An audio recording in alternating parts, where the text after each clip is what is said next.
दोस्तों नमस्कार, मैं निखिल गुप्ता, आप देख रहे हैं जी एक्सप्रेस न्यूज। बॉम्बे हाईकोर्ट ने केंद्र सरकार के प्लास्टिक के फूलों को लेकर सवाल पूछा है। प्लास्टिक के फूलों को केंद्र सरकार की तरफ से प्रतिबंधित प्लास्टिक वस्तुओं की लिस्ट में क्यों शामिल नहीं किया गया? मुख्य न्यायाधीश आलोक अराधे और न्यायमूर्ति भारती डांगरे की खंडपीठ ने पूछा कि क्या केंद्र को लगता है कि प्लास्टिक के फूलों को रिसाइकिल किया जा सकता है या वे बायोडिग्रेडेबल है।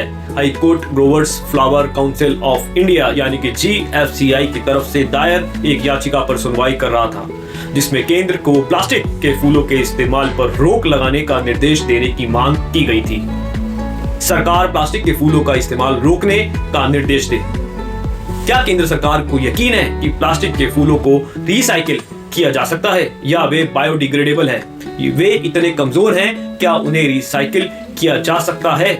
अदालत ने केंद्र के हलफनामे का हवाला देते हुए पूछा, जिसमें कहा गया था कि ये फूल प्रतिबंधित वस्तुओं की लिस्ट में ही नहीं है। पीठ ने केंद्र सरकार की तरफ से जारी एक अधिसूचना का हवाला दिया, जिसमें कहा गया था कि प्लास्टिक जिन्हें रिसाइकिल नहीं किया जा सकता है या जो बायोडिग्रेडेबल नहीं है, प्रतिबंधित है।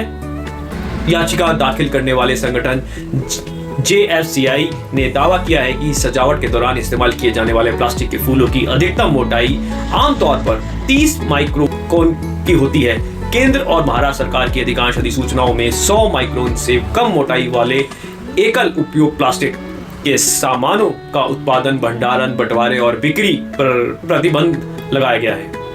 इस अधिसूचनाओं में प्लास्टिक के फूलों का विशेष उल्लेख नहीं है, इसलिए सरकार को 100 माइक्रोन से कम मोटाई वाले प्लास्टिक के फूलों पर प्रतिबंध लगाना चाहिए। याचिकाकर्ता की वेबसाइट के मुताबिक JFCI एक स्वतंत्र उत्पादकों, कटे हुए फूलों और सजावटी पौधों के निर्यातकों, इनपुट आपूर्तिकर्ताओं, पुष्प विक्रेताओं, विवाह और ऐसे अन्य समारोह में सजावटी काम करने वाले लाभार्थियों का संघ है।